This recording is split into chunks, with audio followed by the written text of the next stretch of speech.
الشيطان الرجيم بسم الله الرحمن الرحيم لله ما في السماوات وما في الأرض إن تبدوا ما في أنفسكم أو تخفوه يحاسبكم به الله فيغفر لمن يشاء ويعذب من يشاء والله على كل شيء قدير.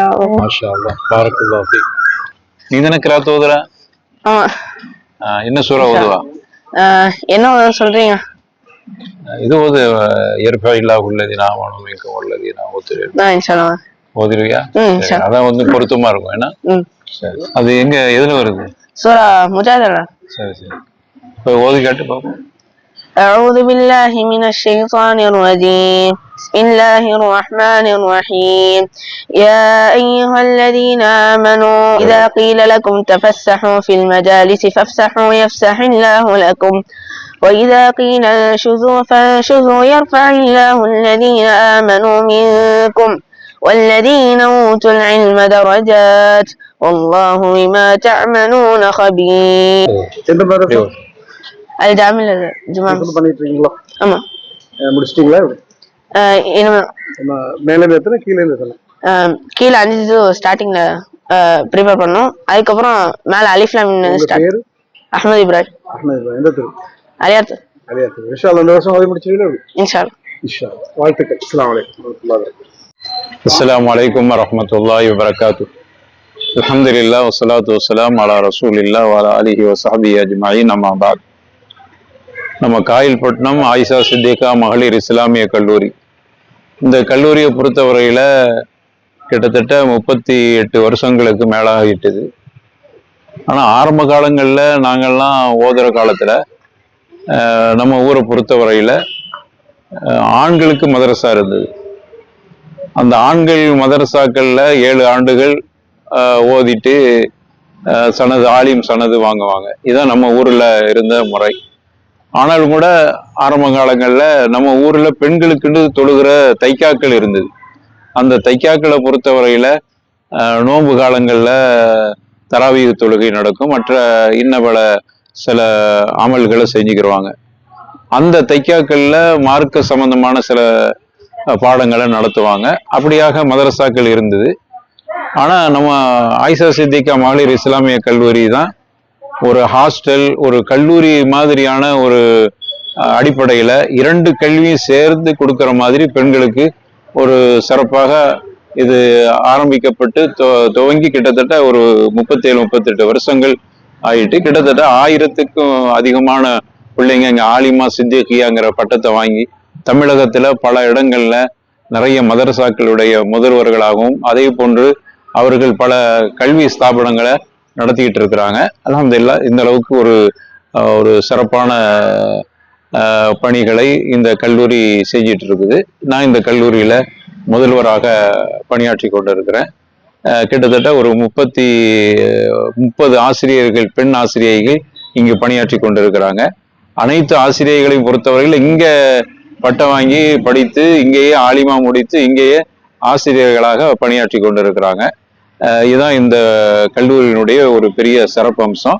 இன்னைக்கு பட்டமளிப்பு விழா நிகழ்ச்சி இருக்குது. அதுலேயும் சிறப்பாக இன்னைக்கு 33 மாணவிகள் ஆலிமா சித்திகியா பட்டம் பெற இருக்கிறாங்க. ஹாஃபிதாத்து பிள்ளைகளும் ஹிஃபுது சனதும் பெற இருக்கிறாங்க. எல்லாருடைய மிகப்பெரிய ஒத்துழைப்பால இந்த கல்லூரி அல்லாஹ்வுடைய மிகப்பெரிய கிருபையால் நடந்துட்டு இருக்குது. நீங்க நல்ல துவா செஞ்சு கொடுங்க. அஸ்ஸலாமு அலைக்கும் வரஹ்மத்துல்லாஹி வபரகாத்துஹு. பொதுவா வந்து ஆண்களுக்கு வந்து பரவலாவே கல்லூரி இருக்கு. நீங்க ஓதுன காலத்துல எல்லாம் பாத்தீங்கன்னா மதரசா எல்லாம் இருந்துச்சு, பெரிய பெரிய மதரசாக்கள் இருந்தது.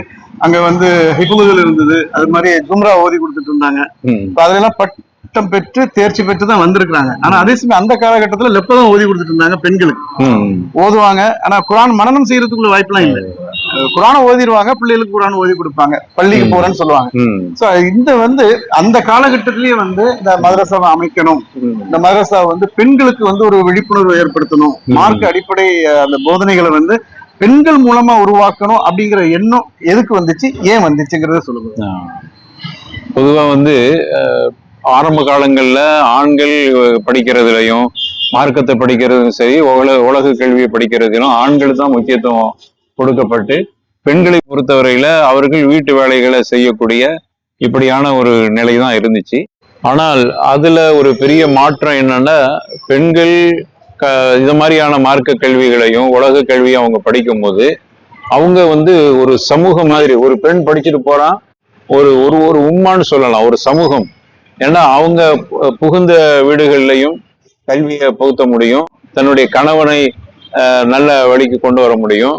அதே போல அவர்கள் தங்கள் பெற்ற குழந்தைகளை நல்ல ஒரு மார்க்க நெறியோடு வளர்க்கிறதுக்கு எல்லா வகையிலும் அந்த பெண் ஒரு பெரிய வாய்ப்பாக இருக்குது. ஆண்களை பொறுத்தவரையில அவர்கள் தங்களுடைய வாழ்வாதார ரீதியான விஷயங்கள்ல தேடுதலுக்காண்டி போயிடுவாங்க. பெண்கள் தான் வீட்டுல இருக்கிறாங்க. அடிப்படையாக அவர்கள் பிள்ளைகளை தர்பியத்து பண்றதுல, அவங்க சாப்பிடுறது, ஆடை உடுத்துறதல் எல்லாத்திலுமே ஒரு இஸ்லாமிய மயம், ஒரு அறிவு சார்ந்த ஒரு சமூகத்தை, ஒரு குடும்பத்தை உருவாக்குறதுக்கு பெண் கல்வி என்பது மிக அவசியமானது. இன்னைக்கு பார்க்குறோம், தமிழகத்துல பல கல்வி கூடங்கள்ல பிள்ளைகளை தங்களுடைய பள்ளிக்கூடங்கள்ல சேர்க்கிறதா இருந்தால் பெற்றோர்கள் என்ன படிச்சிருக்கிறாங்க, பெற்றோர்கிட்ட கல்வி இருக்குதா என்பதெல்லாம் பார்க்கப்படுகிறது. அதெல்லாம் என்னன்னா, அந்த பிள்ளைகளை ஊக்கப்படுத்தி அவர்களை கல்வி சார்ந்து உருவாக்குறதுக்கு பெண்கள் பெற்றோர்கள்கிட்ட அந்த கல்வி இருக்கணுங்கிறதுல, குறிப்பாக பெண்கள்கிட்ட இருக்கணுங்கிற ஒரு அடிப்படையில தான் நம்ம கூட 2 கல்வி சேர்த்து தான் வச்சுக்கிறோம். வெறும் மார்க்கத்தை மட்டும் கொடுக்கல, உலக கல்வியும் சேர்த்து 2ம் கலந்து இங்க கொடுக்கப்படுறதுனால அந்த பிள்ளையின் மூலமாக அவர்கள் பெறக்கூடிய பிள்ளைகளை மார்க்கம் சார்ந்து என்ன படிக்க வைக்கணும், அவர்களை எப்படி உருவாக்கணும் என்று சொல்லி ஒரு அறிவு சார்ந்த சமூகத்தை உருவாக்கக்கூடிய ஒரு பெரிய பொறுப்பு இந்த பெண்கள்கிட்ட இருக்குது. அதற்கான ஒரு வாய்ப்பு இந்த மாதிரியான கல்லூரிகளின் மூலமாக கிடைக்கும் இன்ஷா அல்லாஹ்.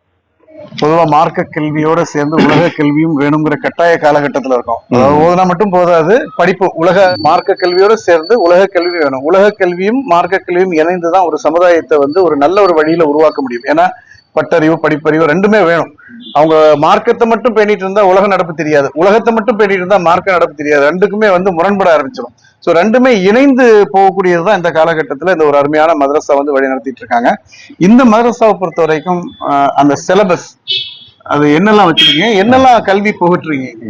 அல்ஹம்துலில்லாஹ், இங்க உள்ள கல்வி பாடத்திட்டத்தை பொறுத்தவரையில மார்க்கம் சார்ந்த பாடத்திட்டம், அரபு இலக்கணம் வச்சிருக்கிறோம். இலக்கணம் அடிப்படை, ஏன்னா குரானை புரிஞ்சுக்கிறதுக்கு குரானுடைய விளக்கங்கள், ஹதீஸுடைய விளக்கங்கள் எல்லாம் அரபு மொழியில இருக்கிற காரணத்தால ரசூலுல்லாஹி ஸல்லல்லாஹு அலைஹி வஸல்லம் அரபு மொழியை அவங்க பேசுனதுனாலையும் அவங்களுக்கு அந்த பேசிக் அரபு பாடங்களை நடத்துகிறோம். அதே போல் குரானை நல்ல முறையில் ஓதுறதுக்கு தஜ்வீது பாடம் வச்சுருக்கிறோம். குரானிய மனநன் வச்சுருக்கிறோம். அது குறைஞ்சது ஒரு 3-4 ஜுஸுவாவது அவங்க ஆலிமா முடிச்சுட்டு போகும்போது மனப்பாடம் பண்ணிக்கிறணும் அப்படிங்கிற ஒரு அடிப்படையும் வச்சுருக்கிறோம். அதே போல் தரிஜமான்னு சொல்லி ஒரு பாடம் வச்சுருக்கிறோம். அதில் குரானுடைய விளக்கம், விரிவுரை, குரான் பற்றியான கருத்துக்களை சொல்லிக் கொடுப்போம். அப்புறம் ஹதீஸு வச்சுருக்கிறோம். ஹதீஸனுடைய மூலங்களை படித்து கொடுக்கறது, ஹதீஸு தொகுக்கப்பட்ட வரலாறு, ஹதீஸில் உண்டான அந்த பிரிவுகள், சஹீஹான ஹதீஸு, தஈஃபான ஹதீஸு என்கிற அந்த இஸ்திலாஹாத்துகள் இங்கே படித்து கொடுக்கப்படுது. அதே போன்று நம்ம படித்து கொடுக்கக்கூடிய கல்விகளில் ஃபிக்ஹு, மார்க்க சட்ட விஷயங்களை தெரிந்து கொள்ளக்கூடிய பாடத்தை எதுவும் வச்சுருக்கிறோம். இதெல்லாம் மார்க்க கல்வி சார்ந்து. உலக கல்வி சார்ந்து அவங்களுக்கு BA, MA, அது மாதிரி அப்சல் உலமா போன்ற இந்த மாதிரியான கல்விகளும் இருக்கு. 2 கல்வியும் ஒன்று சேர அவர்களுக்கு கொடுக்கப்படுகிறது. அதன் மூலமாக சமுதாயத்துல ஒரு பெரிய மாற்றம் இந்த பெண்களின் மூலமாக ஏற்படும் என்கிற நம்பிக்கை, அதை நாங்க கண்கூடாக பார்த்துக்கிட்டு இருக்கோம் அல்லாஹ்வுடைய கிருபையால. இப்போ குறைஞ்சது இந்த மதரசாவுல எத்தனை மாணவியர்கள் இருக்கு? ஒரு 200க்கும் அதிகமான மாணவிகள் இருக்கிறாங்க.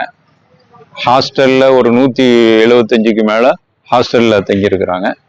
ஹாஸ்டல்ல அவங்களுக்கு எல்லா வகையான வசதிகளும் செய்யப்பட்டிருக்குது.